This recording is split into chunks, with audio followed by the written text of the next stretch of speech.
Through a Scottish Prism, the programme that is unapologetically pro-Scottish independence and anti-Westminster rule. Everything we say here is viewed through a Scottish prism.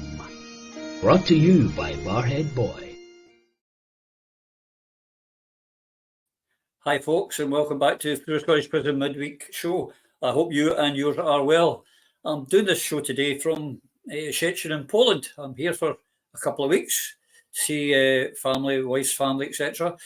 And so we'll be doing all the shows from here. And I'm joined today. It's the midweek show, as you know. We don't focus on the independence struggle, but on global issues. And I'm delighted today with my special guest. But of course, I've always got my right-hand man with me. I'm delighted to welcome our man from Edinburgh. It's Lloyd Quinnan. Hi, Roddy. Lloyd, nice to be here. How are you? I'm looking forward to this one. Lloyd. Yeah, very much so. Well, we've got something. It's Chay Bowes, ladies and gentlemen. He's an Irish journalist, author, and geopolitical analyst. He specialises in strategic research and holds a master's degree in the field. He's also the co-founder of the investigative journalism The Ditch, which was launched after he published an article that led to an interview with Irish Taoiseach Leo Varadkar. I hope I pronounced that correctly. His corruption. Currently a correspondent at RT International, Chay is also a contributor to several publications across the world. He's covered events related to Russia's special military operation and has provided assistance to civilians affected by this conflict. In June 2023, Chay addressed the United Nations Security Council session regarding Western weapon supplies to Ukraine. In Russia, he continues to work on his doctoral thesis in international relations and is part of the various public and volunteer organisations. And we are delighted to welcome Chay here to Through a Scottish Prism. Chay, thank you so much for joining us. It's an absolute pleasure and honour indeed to have you with us here. No, you're too kind. Pleasure's all mine. Actually, just how long have you been in Russia, living in Russia and working out of Russia? Well, I first came to Russia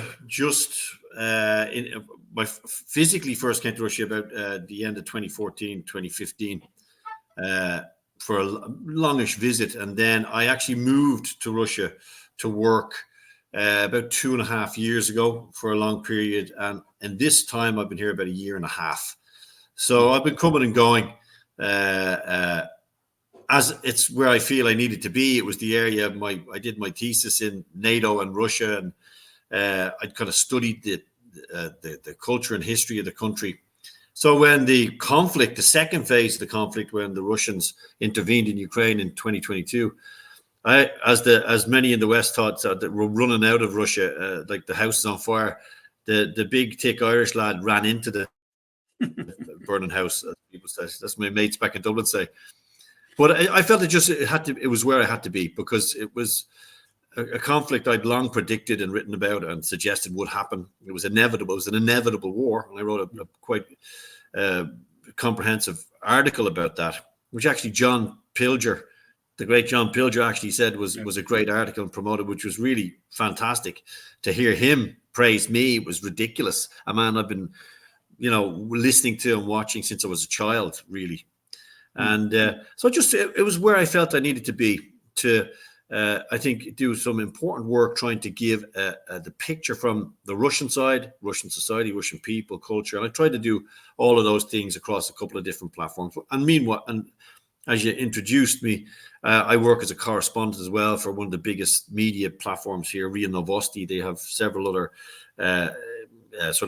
embodiments, if you like, but Russia Today International is the English language TV channel. It's banned in the United Kingdom, banned in the European Union, but you can still watch it online. You can watch it through a VPN. You can watch it on Rumble and stuff. So we still have a huge following, and it's basically a counter narrative to the one from the West. And I work as a correspondent for them. So through that, I've been able to travel across this vast continent, meet incredible people. I've been up close and personal with the conflict, meeting people who've suffered from it, refugees. I've been in some pretty hairy situations as well, seeing what's actually happening on the ground. So it's been a great honor for me to come and work with these people. They're great people. And it's been a real eye-opener and a big journey. So, yeah, it's been fascinating. Yeah, there's two things that spring to mind. And first, of course, this will make you a persona non grata in the West because they don't want to hear what's coming out of these. But one of the things, one of the criticisms they level at that is that, of course, I mean, just out of camera shot just now, there's 2 KGB men with Kalashnikovs pointing at your head. You're forced to say these things. It's all lies, and they've got your family held as hostages, etc. Yeah.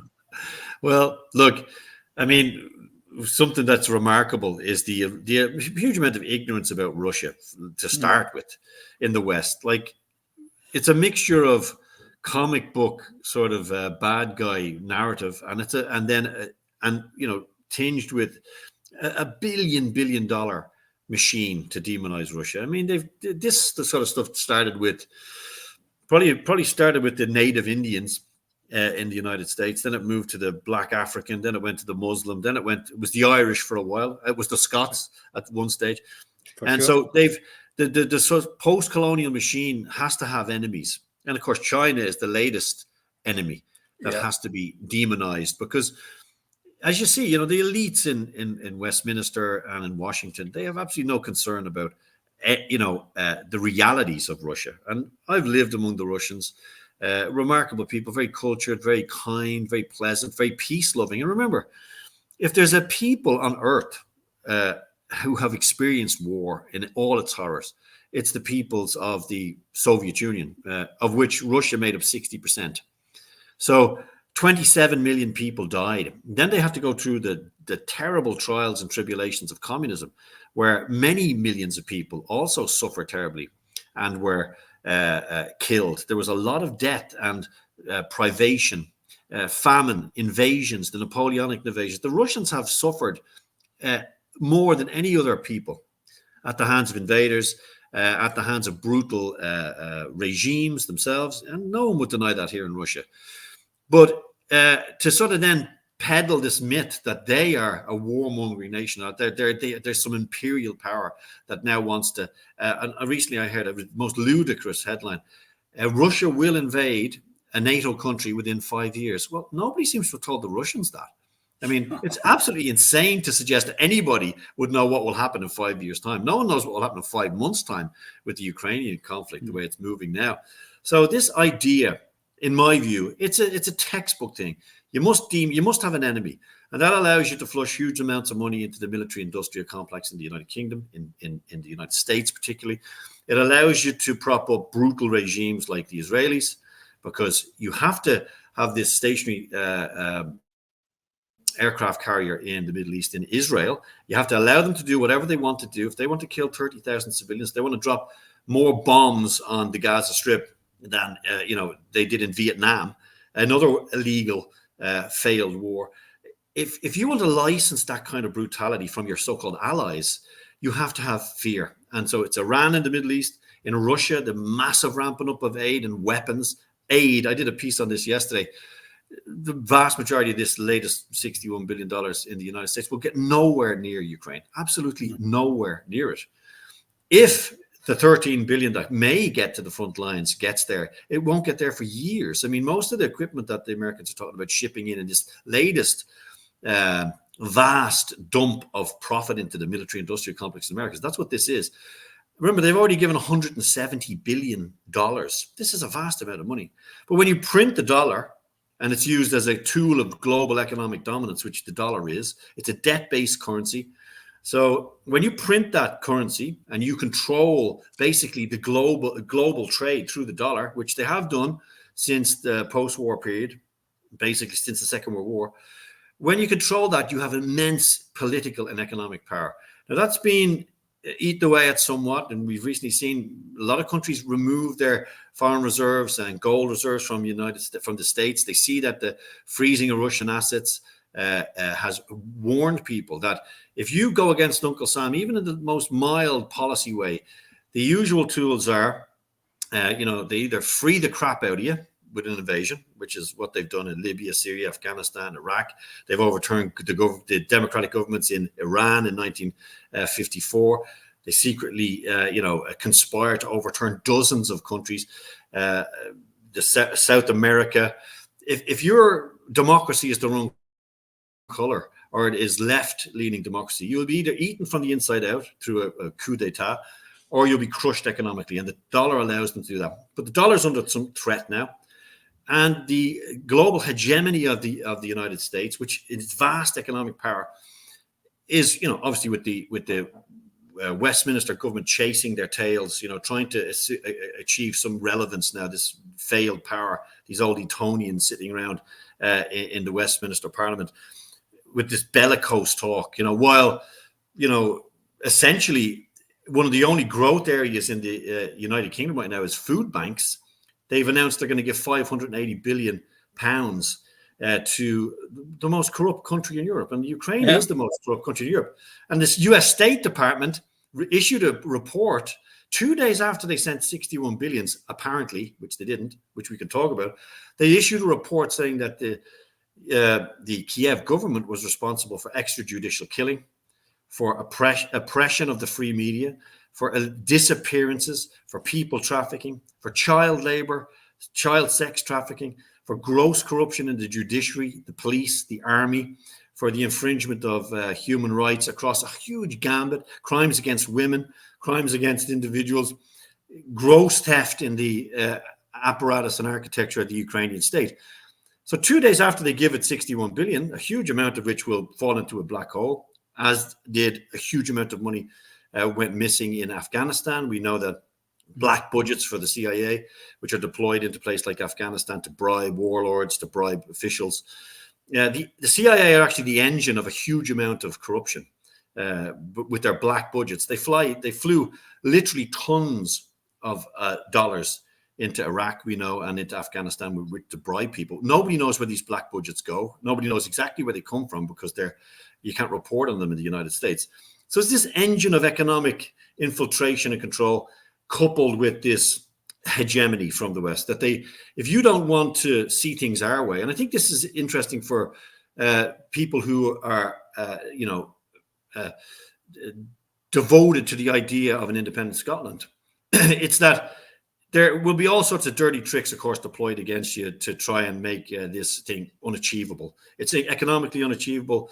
It's politically unachievable. There'll be a war. All of this fear will be deployed. But what is probably the most insipid and dangerous thing that will be deployed is economic threats towards Scotland's independence. But because, a lot of people in Westminster stand to lose a lot of money if Scotland achieved its aim and its privilege and right to be an independent country, as it always was. Remember, we always see history as we're at a single point of time, that nothing ever evolves. Scotland was and is, in my view, independent. Is an independent thinking nation. It's got its own history.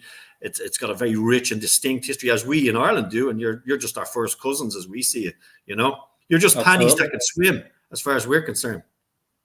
But it's how this economic pressure, which has grossly failed in Russia, grossly failed. I mean, the economic sanctions have completely failed. 18,000 sanctions against Russia. So I'm sitting now talking to you in the most sanctioned country on earth ever. 18,000 sanctions. And I can walk out my door. I can pick up my phone now and I can order any product that you could name that is available in the UK. It'll be here faster. It'll cost me less. And I can walk the streets in safety any time of the night. An incredible transport system, a vibrant economy. Remember, Russia's economy was meant to be in tatters, according to von der Leyen. The Russians are meant to be fighting with shovels. They're advancing on the front lines. They've taken several big cities. And, it's this fantasy narrative. And the danger is, in my view, is that this think tank fantasy in Westminster and in Washington and the political elites who populate them and fuel them are actually getting high on their own supply of propaganda. They actually have started to believe their own propaganda against Russia. And of course, it was gross ignorance about Russia in the first place, which led to the idea that you could isolate the biggest continental landmass in the world, the biggest energy producer in the world, whose key ally is the biggest manufacturing economy in the world. Its other key ally is the biggest democracy in the world, in India. And all around it in the old Soviet republics are allies and friends, which are more than happy to keep their borders open. So it's a ludicrous idea in this think tank fantasy that we will punish Putin and we will go back to the 1991 and we'll be able to walk in to Moscow and get access to this huge energy. So it's like this green agenda. It's another fantasy. They're obsessed with Russia's energy power. And what they've done is they've created a mega power now, in my view.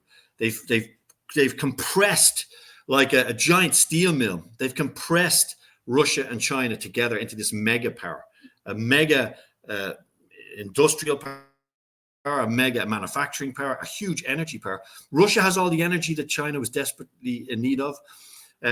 China has all the export manufacturing that was denied to Russia by some of the sanctions.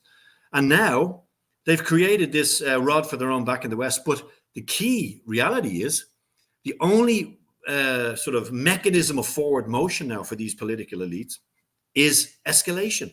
Because anything else would require them to get in a room and say, guys, we completely screwed it up. We got this completely wrong. We made a balls of this.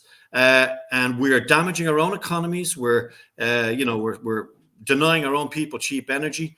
The Russians aren't beaten. They won't be beaten. They won't retreat an inch from these territories in Ukraine, whether you disagree, it doesn't matter. Whether they believe in Washington or London that Donbass is Russia or Crimea is Russia, despite the fact that the vast majority of people there voted for accession into the Russian Federation, that doesn't matter. Because in Kosovo, when people in Kosovo wanted to be, liberated from Serbia, there was no vote even needed. The West decided you're now an independent state. That's because Serbia is an ally of Russia.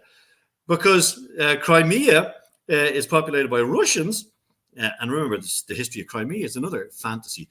In 1954, Nikita Khrushchev basically handed Crimea to Russia. It had been to Ukraine in an argument over wheat prices in the Soviet Union. He basically transferred the administrative control of Crimea to Kiev. And remember, that was the Ukrainian SSR, one of the biggest and most energetic Soviet republics. So there's a huge amount of fantasy narrative. But the danger right now, in my view, is, and just to round off what I'm saying, is this forward motion of escalation. Politicians don't do self-awareness. They'll stand in front of a camera and they will deny the most abject and obvious realities around them. We've seen it. And particularly in Westminster and in Washington. The only thing that is sort of inflates this hollowness of confidence. We are winning. The Ukrainians are winning. We will continue to give them the money. We will continue to flush money into Ukraine.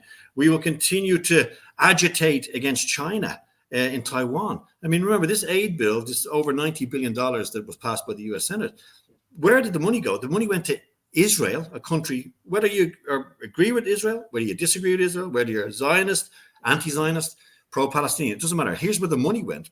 The money went to Israel, a country which is killing tens of thousands of civilians. It went to arm Taiwan, a part of the world that the West, Britain and the United States, accept is sovereign Chinese territory. They accept it's sovereign, the one China policy. We accept that. We don't think that Taiwan is independent. Why are you sending billions of dollars of weapons to them then? And thirdly, to Ukraine, a country that their own report suggests is endemically corrupt. A country whose president has banned elections, a country whose president has banned the opposition, banned a church, banned a language from state use in many cases, despite the fact that the vast majority of people, even those who consider themselves, nationalist Ukrainians, only speak Russian in reality. This is another reality you very quickly realize when you get your feet onto the ground. So this a la carte morality, we will, there's nobody that the Western elite will not get into bed with in order to agitate against their enemies and inflict this strategic defeat on Russia, which was their stated aim. Now, the problem is Russia has no intention of bending over for the West. And I live here in this country. It's a very vibrant, very healthy, happy place. People are getting on about their business. They're paying their credit card bills, their internet, they're paying their rent, they're having a beer. It's a very normal society here, despite what you're told by the Daily Express and the Telegraph. So they have inflicted, in my view, a strategic defeat on themselves. And that's not an unusual thing when you see the quality of politicians we have, these anointed leaders like Sunak, Liz Truss, Cameron. I mean, look at the quality of politicians that we have. Look at the United States, Joe Biden. a man barely capable of stringing a sentence together. So you have to ask yourself, who is actually pulling the levers of power in Washington? Who's pulling the levers of power in Westminster? And it's money. Money is, of course, the fuel by which this dysfunction is energized, and war is a particularly sort of advantageous bolus, if you like, of energy when you see what's happening in Ukraine. Well, this is good for our economy. 500,000 dead Ukrainians. That's good for our economy. This is the best money you ever spent. Lindsey Graham saying the Russians are getting killed, our people aren't dying, but he doesn't mention there's 40 million people in the United States live in poverty. He doesn't mention that there's an epidemic of synthetic drug use. He doesn't mention the crisis on the southern border. Whether you agree with immigration, disagree, it's an open war there. He doesn't mention any of the endemic indigenous and domestic problems. And it's just like Boris Johnson flew to Kiev to kill a peace deal 3 weeks after this phase of the conflict erupted. Boris Johnson flew to Kiev to drag Zelensky away from the negotiating table, to kill peace. He was warned under no circumstances are you to sign a peace deal. I mean, you got to ask yourself, what is the motivation? And what you keep coming down to again and again as you evaluate what the only motivation is deflection from gross political failure domestically in the United States, in Britain, and the huge disproportionate influence that the military industrial complex, this vast machine, which, remember, flushes vast amounts of money into the lobbying system of the US parliaments and the government, Similarly in the UK, these are huge lobbies that have immense disproportionate power. And they are this singular elite, if you like. Lloyd Austin, the Secretary of Defense in the United States, he's essentially a de facto board member on Raytheon.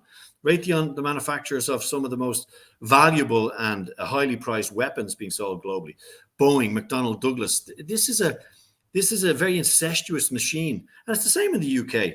But to round off and to stop, I would suggest that people would look at this, follow the money.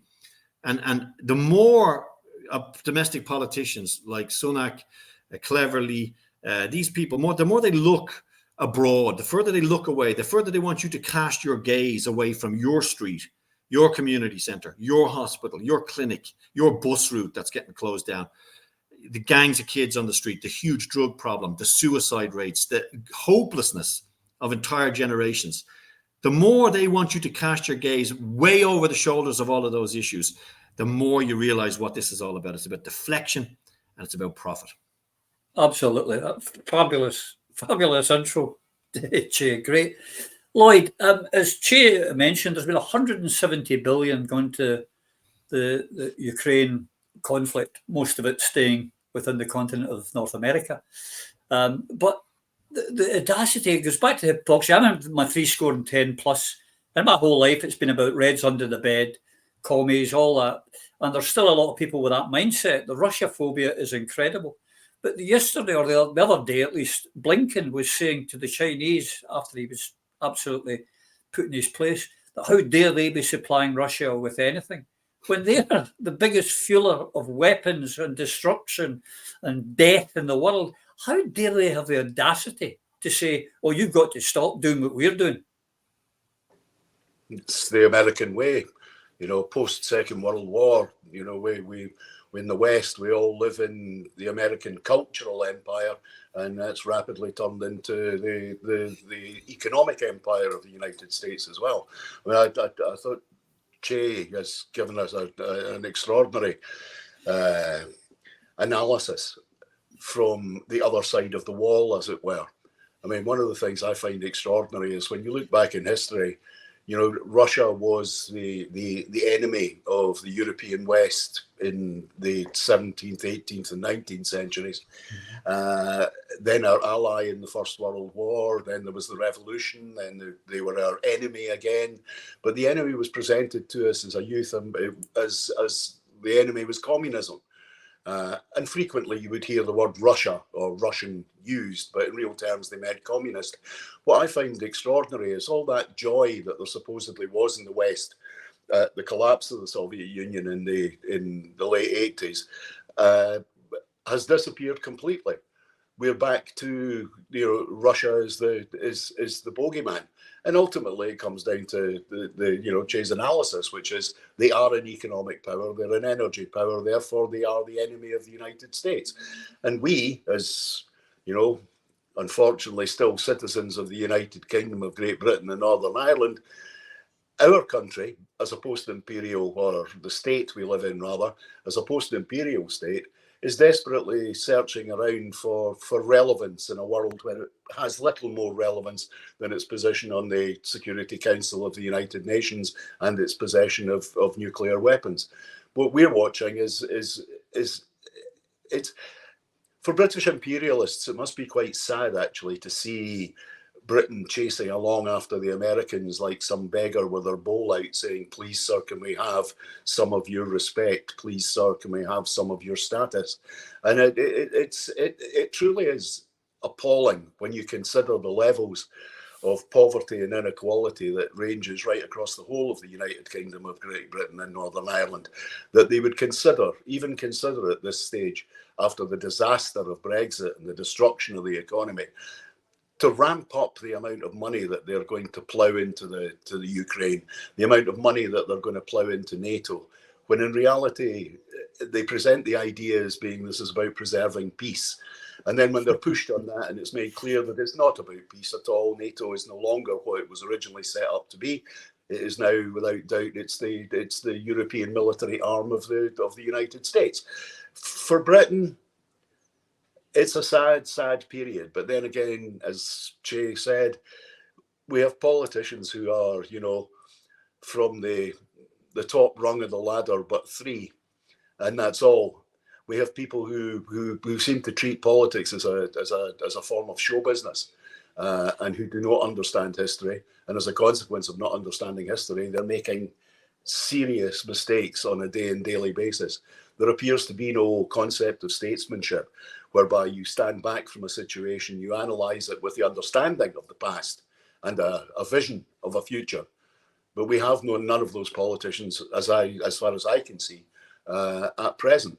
There are some around. I mean, there's two who unfortunately do not get the praise they deserve, who are both from Ireland. The two European MPs, particularly Claire Daly and Mike, they present the truth to the world in the same way as Chay does from Moscow. The biggest tragedy of all is, by the banning of RT, getting back to this whole Russia-Ukraine situation, the people of this country, the United Kingdom of Great Britain, Northern Ireland, and the whole of the European Union are only getting one side of the story unless they go looking for it. And as we all very well know, the vast majority of people in these pressing times do not have the time to go searching. Yeah, it's quite frightening. As part of that, just to help educate our audience even more, Chay, one of the things, I mean, I've been more trouble again with all the shills, the Western shills. So I've been to Russia, I've been to Moscow, and I've been to St. Petersburg, and I loved it and had a great time. Wonderful, great place. But Odessa, of course, was founded by Catherine the Great, and that wasn't yesterday. And it's a Russian city full of Russian people. Now, the likelihood is, correct me if I'm wrong, but in this special military operation, I don't see the Russians leaving Odessa in the hands of Ukraine. Do you?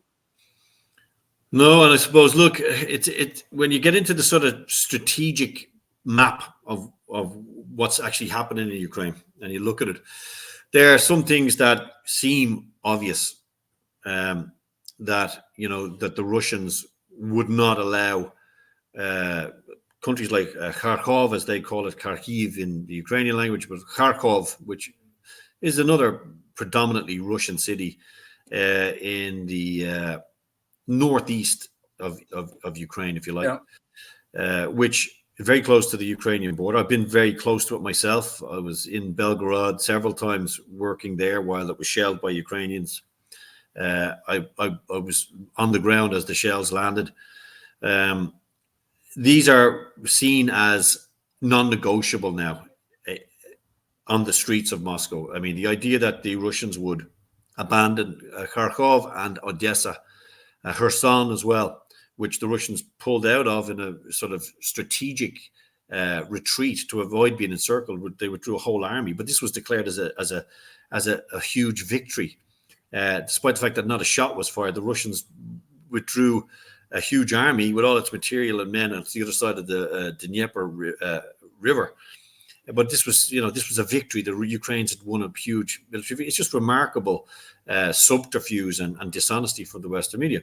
So it's, in my view, it's unlikely that while there is a sort of very pro-EU, pro-American, hollowed-out regime operating, and remember, the government of Vladimir Zelensky, as he grew up calling himself, he changed his name, which is fine. We did this in Ireland. We propelled our language and our culture very much as a Gaelic revival in the 1870s. It became a very important part of our culture and heritage. I have no problem with that.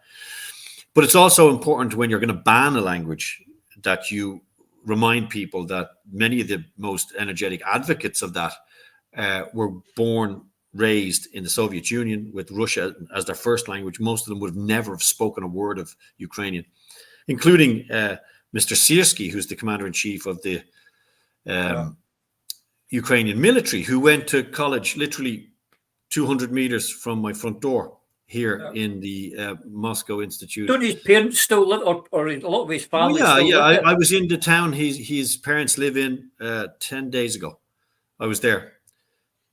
So they live happily, no problem. They go about their business. Nobody would mention a word to them.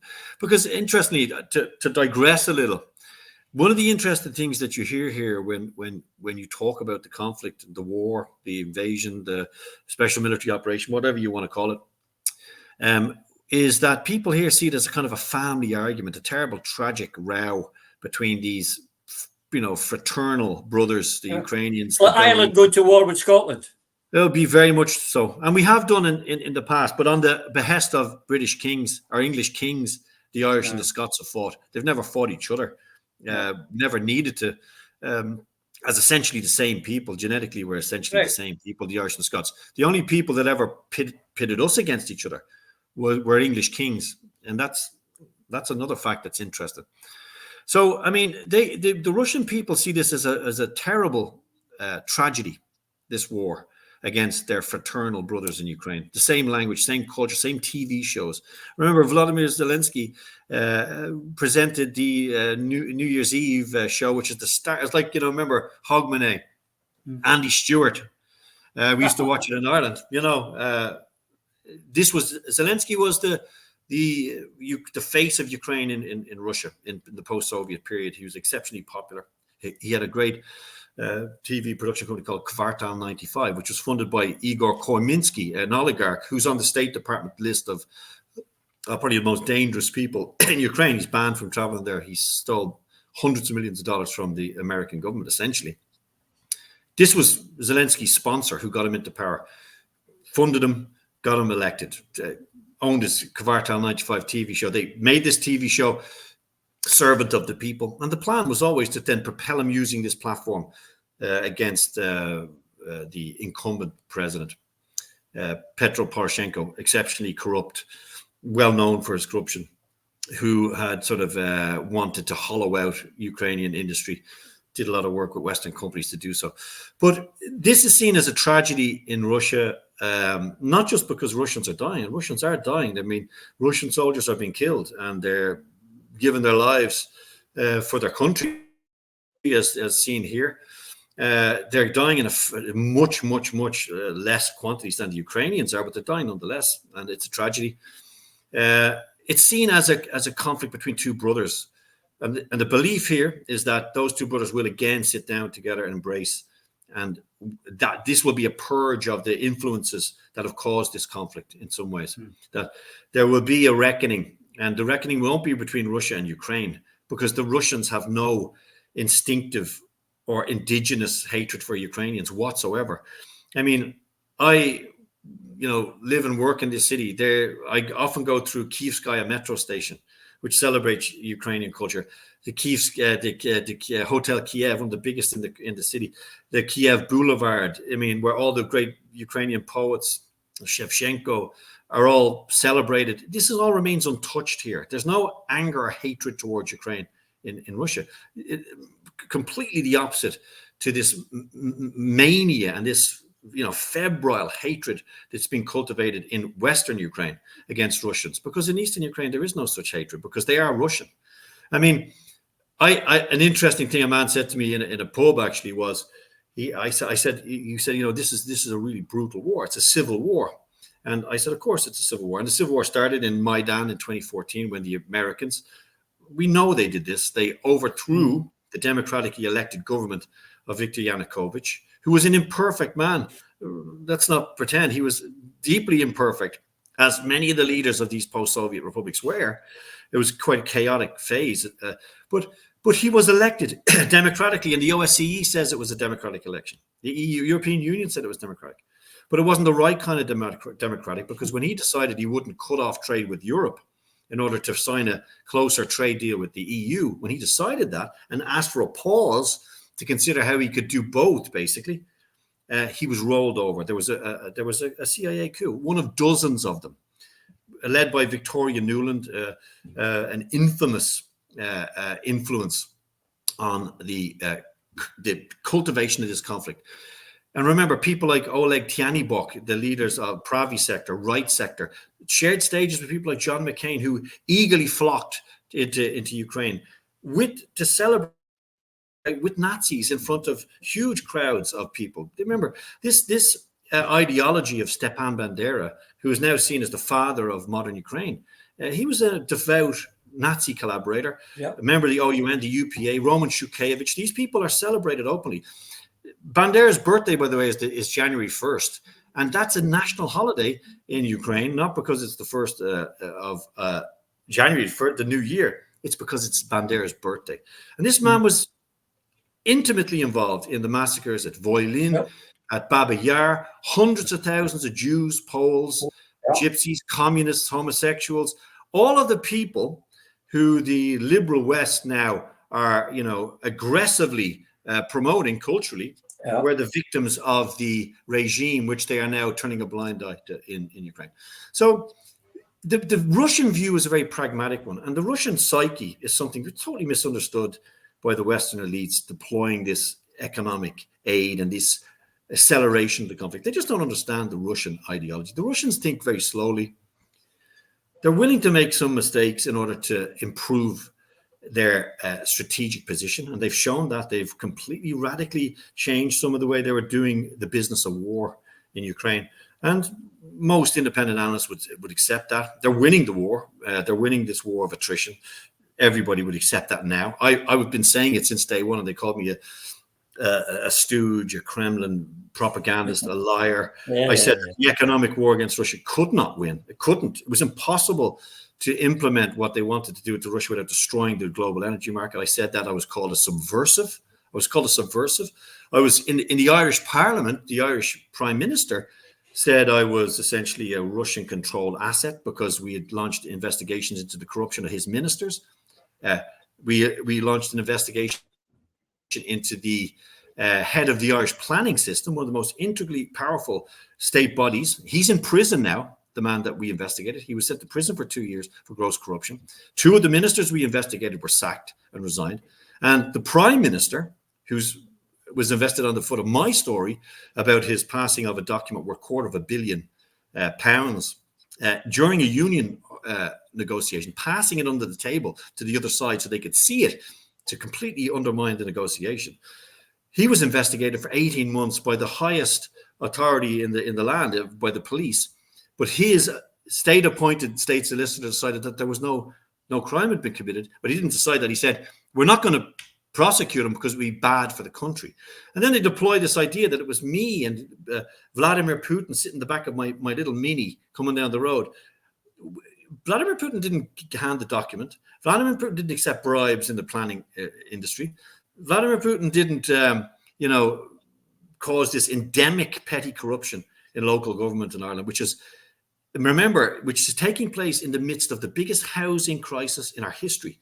It's impossible for a young Irish couple to buy a new home. We have a huge immigration crisis and problem because we have no sovereign control over our immigration. I'm a fan of immigration. I think immigration is an exceptionally important element of a vibrant economy. We're all immigrants in many ways. The Irish are exceptionally good immigrants. You fall over anywhere, you'll hit your head in an Irishman. I mean, even in Moscow here, there's plenty of us. And the Scots likewise. And remember, part of the reason that we are so good at picking up and moving off and digging a hole is because we were dispatched by the crown. Yeah. Scots and the Irish were the tip of the colonial spear for the empire. We were sent into Africa, Asia, to commit the most brutal subjugation of those indigenous peoples. The Scots and the Irish were the first in. The Scots Guards, Irish Guards. My own father was in the Irish Guards. He joined the Irish Guards at 15 years of age. And, you know, this was in a time of the collapse of the British Empire. And he can tell you a story about what he was told, Ayia Napa, Nicosia, Yemen, the collapse of the British project in Kenya. So this, remember, we became such exceptional settlers ourselves, the Scots and the Irish, because we were impoverished in our own countries and driven into a British army, which was the tool of oppression. We didn't join the British army in Ireland because we thought it was a great idea to travel halfway around the world, get scurvy, and end up in a hole in Calcutta. We did it because we were starved, impoverished, and denied our own right and heritage and privilege to be our own people, much like the Scots. So remember, the whole picture here is to bring it back to the Russian situation. The Russians understand history. And by default, the first Russian you realize when you live among the Russians, their default sense in everything is it's a sense of, you know, they're careful people. They don't rush to judgment on anything. They're skeptics. They're great skeptics, the Russians. I mean, in Soviet times, there was a saying that they know, that we know, that we know, that they know. It's all bullshit. But they don't know that we know, that they don't know, that we know it is bullshit. So we all just get on with it. So this is how communism worked. So the Russians have this beautiful black humor, this dry humor, even about the conflict in Ukraine. There's still this underlying sense of pragmatism and hope that there'll be peace.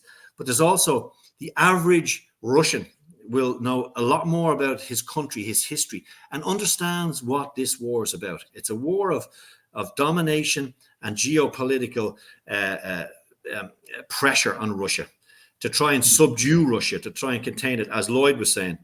Since the first Afghan wars in the 19th century, when the British invaded Afghanistan because they believed that the Russians were going to do it. It was a complete lie. There's never going to be a Russian. The Russians had no desire to do that. So Russia's always been this bogeyman. And the problem is now they finally got the big Russian bear in the boxing ring.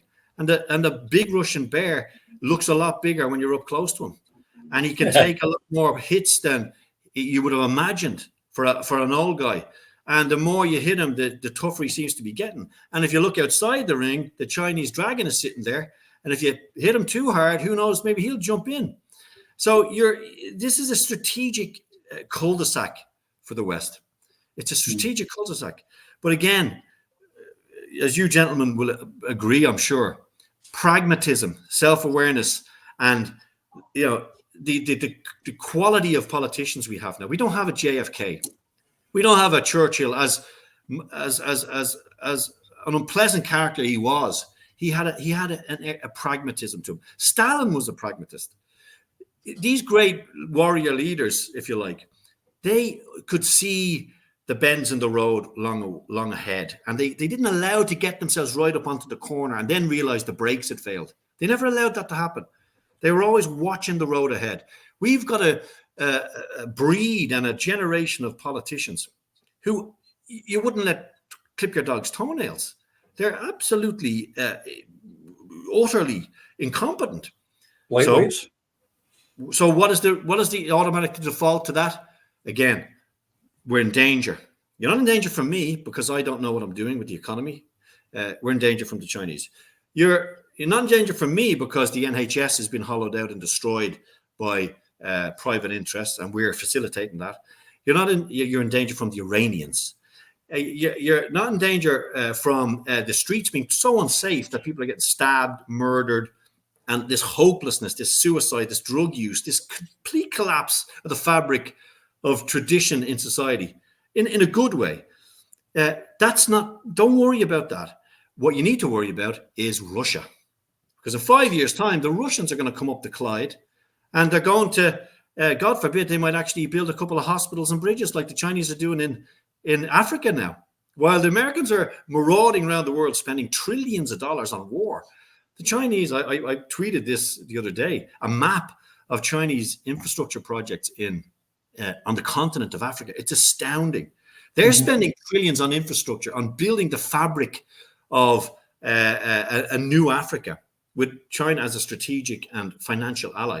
America's busy handing billions of dollars to the Israelis to bomb an open-air prison they created full of civilians and stand back and say, this is self-defense. So in a world where politicians can actually stand up in front of the people that elect them and suggest that type of behavior is anyway plausible, you really wonder what the avenue for de-escalation and for peace. Peace is a dirty word, by the way, in Kiev now, a completely dirty word. The Verkhovna Rada, the Ukrainian parliament, if that's what it could be called, has outlawed, at Zelensky's request, peace negotiations with Russia. The Swiss, about 2 weeks ago, said they were going to hold peace talks, but then we're going to ask the Russians. So it's like us going to marriage counselling and leaving the wife at home. Well, that's a good idea. Yeah, but you know how that'll work out. Not well.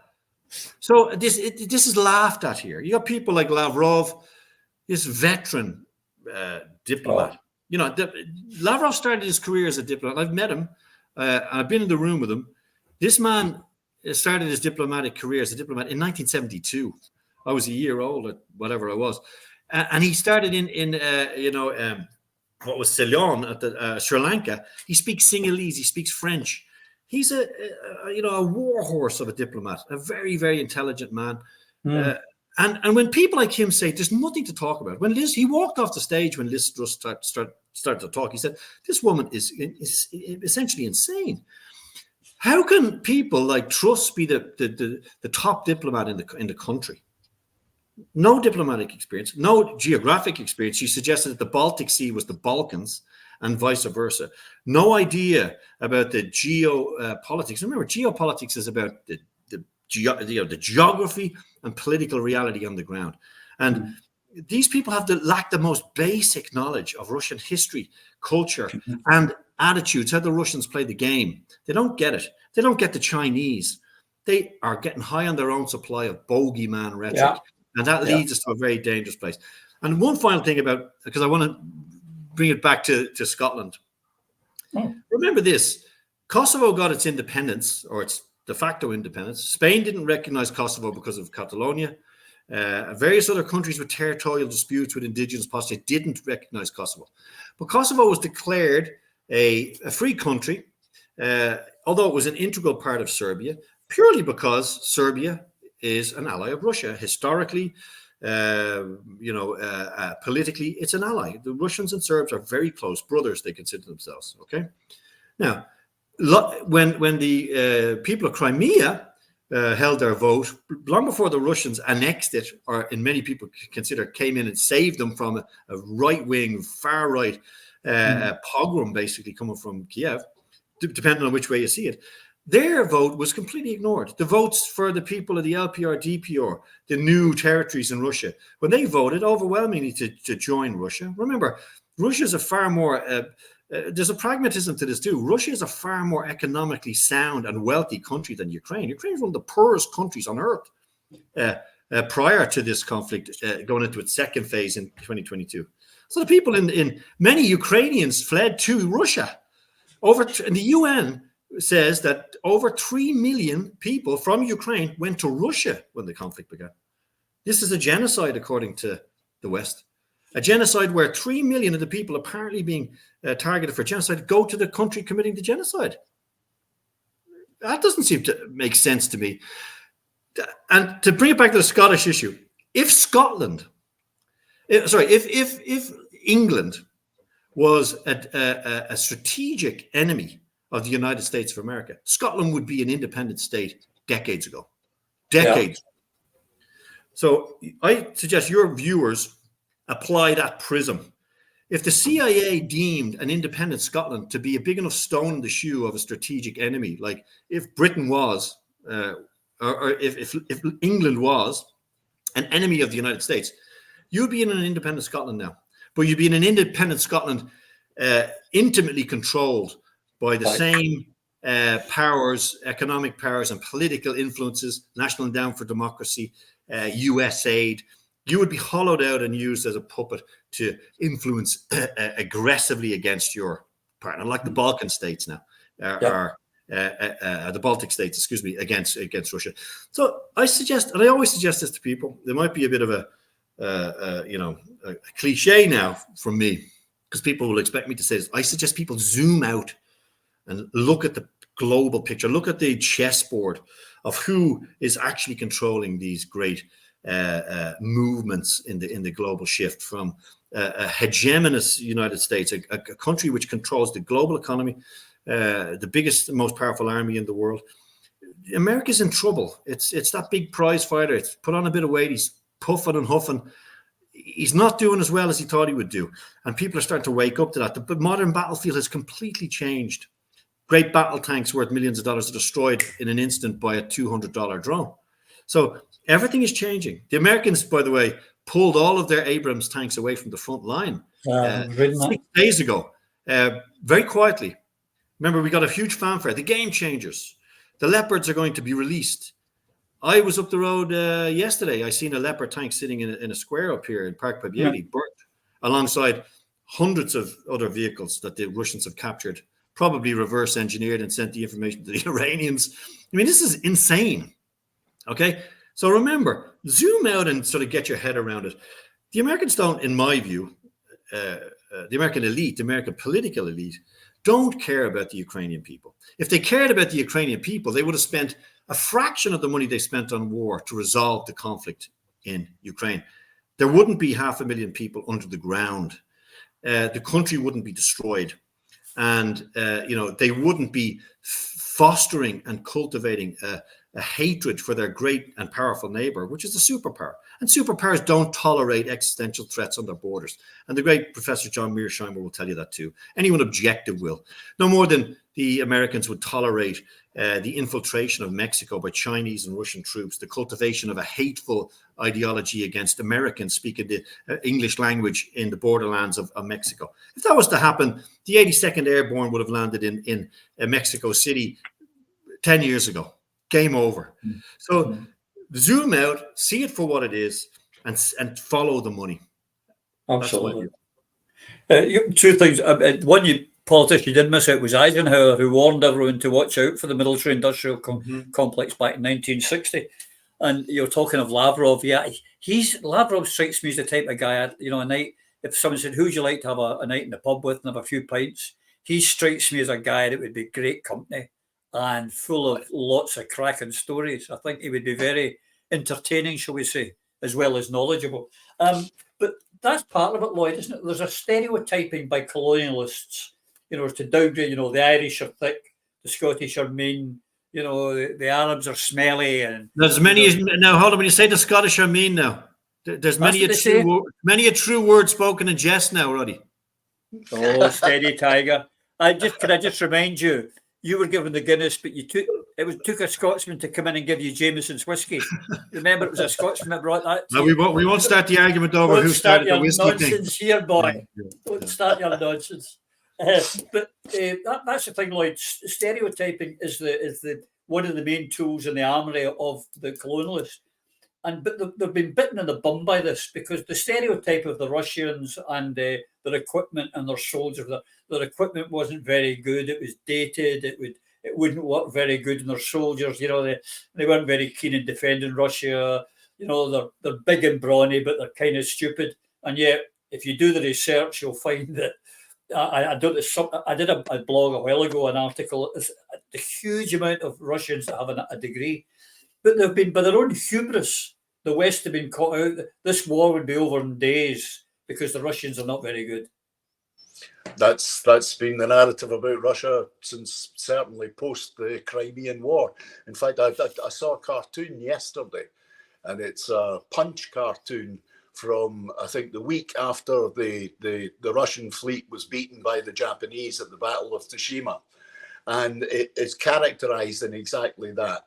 Fat, thick, incompetent Russians, clearly not very bright, with old gear that doesn't work. And that was why the Japanese beat them. But yeah, there is an essential element in imperial thinking, and it goes right back to the Romans as well. You have to categorize those that you seek to conquer in a particular manner, and that manner has to be disparaging. That manner has to make them lesser than you are, because that always appeals to particularly the bourgeoisie within the oppressed country, and that's when they can become like the Scots middle class who all want to be British, the West Brits that you've got in Ireland. There's always that strain.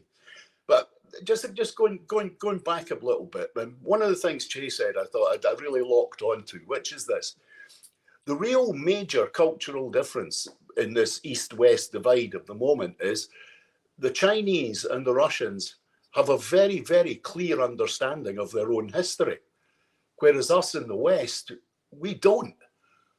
Unless you go searching for your own history, then it's kept from you. The history is the history of an element, but it's not the actual history of our country. Here's a for instance here in Scotland. Now let's get right back to Russia and the Ukraine. 1948, 8,500 Ukrainian Nazi soldiers were brought to Scotland and put in a camp at Haddington, right? Some of them were then subsequently shipped to Canada. Twice in that period, in 1948, Polish servicemen who had served with the British Army or with the Free Polish Army in the Second World War against the Nazis were in a camp less than 3 miles away from where the Ukrainian Nazis were.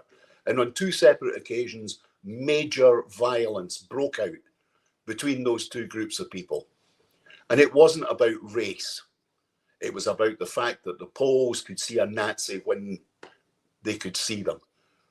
And we covered this up. And I was unaware of this until I became a member of the Scottish Parliament. And then I was approached by a member of the National Union of Mine Workers in Midlothian, who told me about these Ukrainians who were quite proud to tell people that they were Nazis during the Second World War, but who had clearly been employed by the British state post-Second World War to effectively maintain surveillance on the trade union movement, very specifically the for the people watching, Lloyd. It's called the Rimini list. There was a list compiled. I wrote about this as well. It's fascinating to hear you talk about it because it's a remarkably unknown thing. It's called the Rimini list. If people watching want to go on to Wikipedia, go on to YouTube, and just search Rimini list. It was because they were initially held in Rimini, these OU and these radical Nazi Ukrainians, and then they were shipped off to various parts of the empire.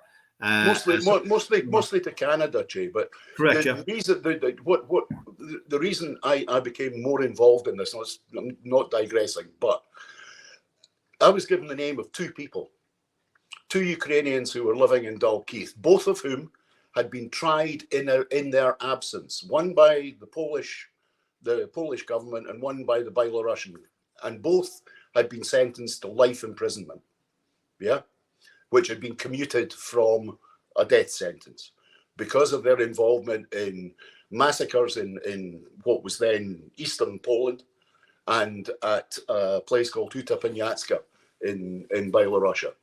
Now, both of those individuals who came to my attention, there had been extradition orders issued by both Belarusia and Poland, but they were not enforced by the British because they did not recognize the extradition treaty with Belarusia, and they didn't recognize the Polish communist government's extradition treaties either.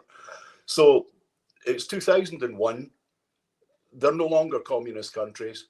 I contacted the Poles and they said that the extradition treaty, or rather their desire for this individual to be extradited, was still in place. I approached the then Justice Minister of the Scottish Government, who told me that there would be no action taken because the War Crimes Unit of the Metropolitan Police had been closed down, and there would be no further investigations into the behaviour of known Nazis living in the United Kingdom.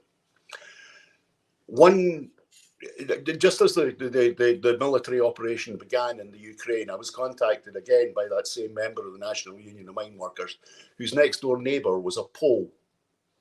And his next door neighbour felt actively traumatised at the fact that when he got the bus from Dalkeith into Edinburgh, he kept seeing Ukrainian flags everywhere and could not understand how we had forgotten so quickly that in actual fact, you know, the Ukrainians provided the Second World War with some of the worst of the war criminals there were.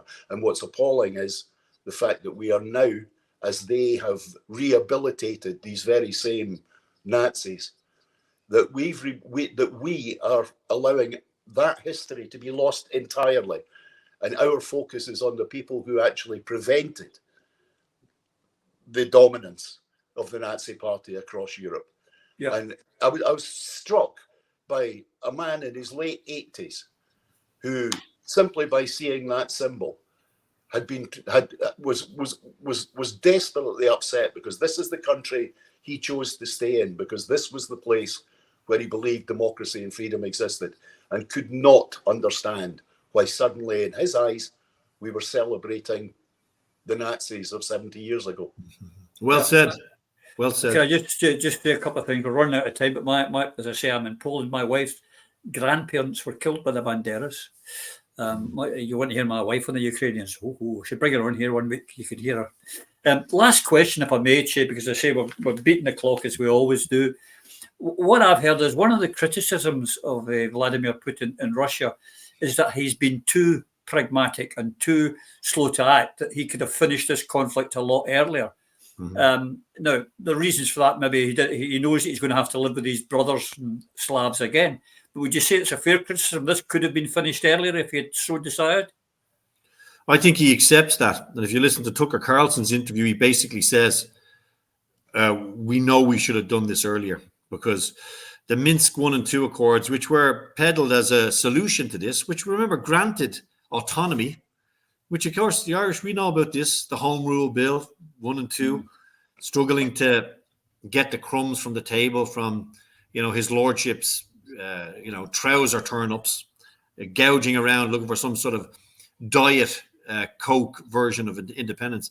This was the same thing. The Donbass and Crimea, where basically it was suggested that they would get this into autonomy within Ukraine. Remember, the people of Ukraine didn't begin this pushback against the Maidan government because they consider themselves Russian. They consider themselves Ukrainians, but also Ukrainians with an explicit and distinct relationship to Russia. Because the line where Ukraine ends and Russia begins is very blurred in the east. It's a very difficult thing to even describe. So that was granted, that was accepted. The Minsk Accords were accepted, but the Kiev government never implemented them. Now, it's widely peddled that Russia didn't implement it. There was absolutely no reason why Russia wouldn't implement the Minsk Accords. Absolutely no reason. Just like there was no reason for Russia to blow up its own pipeline. Uh-huh. Just like there's no reason for Russia to bomb the only power station in Ukraine that it has control of. Why bomb that one? If Russia wants to bomb a nuclear power station, why bomb the one that its soldiers control? It's just ludicrous. So remember, this peddled idea that the Russians couldn't be trusted. The Russians wanted an end to this conflict. The Russians didn't want this to begin. And many people in Donbass, and I've spoken to them, and in Crimea, urged Russia to come and intervene early. Much like many people in Newry in the north of Ireland and in Derry urged the Irish army to cross the border in the 70s when brutal gangs of pro-Orange statelet forces were committing pogroms against Irish Catholics. They pleaded with the Irish army to send their troops over the border. They didn't do it because of the political consequences, much like Putin said no. Now, there was no Ukrainian army to speak of in 2014. Remember that. And when the annexation of Crimea occurred, 7,000 Ukrainian troops immediately crossed over and joined the Russian army. This doesn't sound like an invasion to me. So, but these numbers, this is the reason, and I'm afraid to say this, that our detractors, and you have them in your independence vote, and your patent desire to get a bigger picture of what's actually happening. When people hear these type of numbers, they immediately shuts down the discussion. That's a Kremlin talking point. You can't say that. But the facts exist in any container you want to put a label on. It's still the reality. The reality are these populations are Russian, and they're staying Russian. They're going to be Russian. So I think he regrets not acting earlier. But remember, Putin is an exceptionally intelligent man, a KGB a colonel. You don't become a colonel in the KGB. Speaks several languages again, very cultured man, very quiet. Remember, his own family suffered terribly at the hands of the Nazis, as you mentioned, your wife's family. His uncles were killed. His brother died of diphtheria in the siege of Leningrad. Most people calling Vladimir Putin a Nazi wouldn't want to tell you that his brother died of diphtheria during the siege of Leningrad. The mother used to have to make bread from sawdust. These people suffered brutally at the hands of the Nazis. And to deploy this moniker of Nazism against Russia, an imperial Nazi state, it's just utterly ludicrous. But again, this drive-through narrative, it's easy to deflect and gaslight your opponent. It's a fantasy. I think he certainly regrets not acting sooner. And of course, we then had Merkel and Francois Hollande, the French prime minister, accepting on camera that they'd only used the Minsk Accords to build an army in Ukraine with NATO, a de facto NATO state. They were training 100,000 men a year, NATO, since 2014, essentially. So if this was a court of law and you're arguing a case on the basis of evidence and fact, it's quite simple who you would suggest is guilty of creating the conflict and the conditions for the conflict. But it's not a court of law. It's not a court of, there's no forum of factual debate. I've offered to debate professors of strategic studies, politicians, the most, vociferous and energetic advocates for the Ukrainian proxy war. I've offered to debate them in any forum, any university, with no notes, alone. I'll debate 4 of them, 6 of them together, but they will never sit down and debate with me, including Cormac Lucy, professors of history. They refuse to debate with me. Why? If I'm wrong and if I'm a liar and a propagandist, why not simply sit opposite me and embarrass me in front of the world? I'm ready. Sure. I can relate to that. I've asked, I don't know how many times I've, as Lloyd knows, asked unionists to come on to our show.